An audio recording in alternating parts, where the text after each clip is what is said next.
Queste sono le mie chiavi dell'ufficio, le puoi riconoscere dalla presenza della mitica palla 8 che, come probabilmente avrai già intuito, è un po' il mio portafortuna, anche se a dire la verità non sono affatto superstizioso. Ma cosa penseresti di me se ti rivelassi che ho smarrito le mie chiavi per più di un mese e non me ne sono minimamente preoccupato? Non ho cambiato il nottolino, non sapevo chi li avesse tra le mani e quindi di conseguenza non ho fatto assolutamente niente. Insomma, penseresti molto probabilmente che io sono un pazzo ed avresti anche ragione. Per fortuna questo non è successo, ma succede invece con cadenza quasi quotidiana sui nostri computer, o meglio sui nostri account. Devi sapere che infatti molto spesso i servizi che utilizziamo sono vittime di attacchi in cui vengono sottratte non solo le nostre password, ma tutte quante le nostre credenziali di accesso e i nostri dati personali, ivi ricompresi i soliti immancabili dati bancari. Ma per nostra fortuna da oggi le cose cambiano, perché c'è un programmino interessantissimo che si occupa di verificare l'integrità di tutte quante le nostre password presso i servizi che utilizziamo e di avvertirci nel caso di violazioni. L'unica cosa che dobbiamo fare a questo punto è installarlo. E allora perché stiamo ancora perdendo tempo? Andiamo a farlo. Ti senti pronto? Iniziamo. Diciamo la verità, fino ad ora per quanto concerne i nostri account, dopo aver scelto una bella password, magari abbastanza sicura, la nostra tecnica di protezione è stata sempre la stessa. Devi stare muto, basso profilo, chiappe strette e sperare in Dio. Ma come abbiamo detto è giunto il momento di passare alla riscossa e per farlo tutto ciò che dobbiamo fare è aprire il nostro browser e nel motore di ricerca andare a digitare come sempre Gentiluomo Digitale. Effettuiamo la nostra ricerca e facciamo riferimento al primo risultato, ovvero quello relativo al sito www.gentiluomodigitale.it. Apriamolo. Ed una volta aperto, portiamoci qui in alto nella sezione Downloads. Una volta aperta la pagina scendiamo un pochino più in basso fino ad individuare questa voce Spybot Identity Monitor. Facciamo clic sul pulsante azzurro File Download ed attendiamo il termine dello scaricamento del nostro file. Eccolo qua, si tratta di un file abbastanza piccolo di soli 17,2 MB. Facciamo clic per andare ad aprire la cartella compressa che lo contiene e chiudiamo la finestra del browser retrostante che non ci serve più. Come vedi, all'interno della cartella compressa è presente un singolo file. Non sarà necessario tirarlo fuori oppure fare altre operazioni, ma basterà fare un semplice doppio clic per lanciare il programma di installazione. Clicchiamo su sì per confermare che vengano apportate le opportune modifiche al nostro dispositivo e ci troveremo nella prima finestra che ci chiede di scegliere in quale lingua vorremmo installare il nostro programma. Naturalmente in questo caso io lascio italiano e clicco su OK. Accettiamo i termini del contratto di licenza e clicchiamo sul pulsante Avanti. Accettiamo anche la Privacy Policy, che specifica tra l'altro un qualcosa di molto importante, ovvero che nessuno dei nostri dati, salvo quelli strettamente indispensabili per l'uso del programma, verranno trasmessi online. Clicchiamo quindi ancora su Avanti, lasciamo il percorso di installazione esattamente come si trova e clicchiamo su Avanti e quindi assicuriamoci che tutte e tre queste caselle siano spuntate. La prima infatti va a creare una comoda icona sul nostro desktop, la seconda controlla che ci siano aggiornamenti fondamentali per l'uso del programma ad ogni avvio e la terza infine andrà a verificare che non ci siano state nuove compromissioni per i nostri account. Clicchiamo quindi su Avanti e infine su Installa. In pochissimi secondi il programma sarà pronto e potremo cliccare sul pulsante Fine. Già fatto?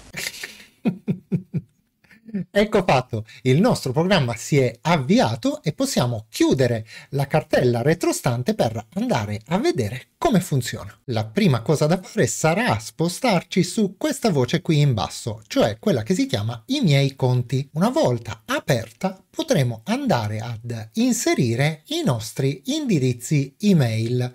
Clicchiamo quindi su aggiungi indirizzo email ed inseriamo uno alla volta tutti quanti gli indirizzi che vorremmo andare a verificare.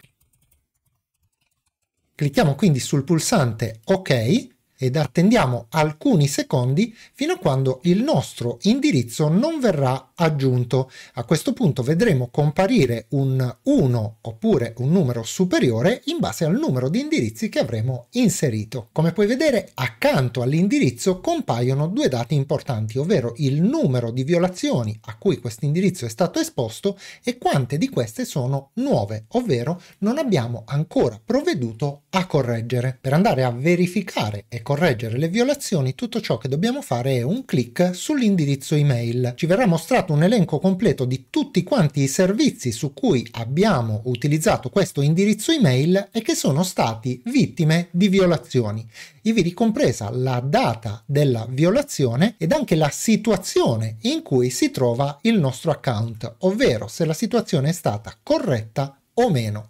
Per correggere la situazione, tutto ciò che dobbiamo fare è entrare sul relativo servizio e cambiare la password. Una volta fatto, cliccheremo sul servizio e andremo ad avvisare il programma che la correzione è stata effettuata cliccando su questo pulsante, proprio a confermare che la password è stata cambiata. Una volta fatto potremo cliccare su indietro. Da questo momento in poi l'account verrà marcato come corretto e verremo avvisati solo nel caso di nuove violazioni che dovessero interessarlo. Naturalmente questa procedura andrà ripetuta per ogni singolo account compromesso, andando sul relativo sito di cui troviamo anche l'indirizzo indicato nel programma e dopo aver cambiato la password marcare, come abbiamo appena visto, anche quello come corretto.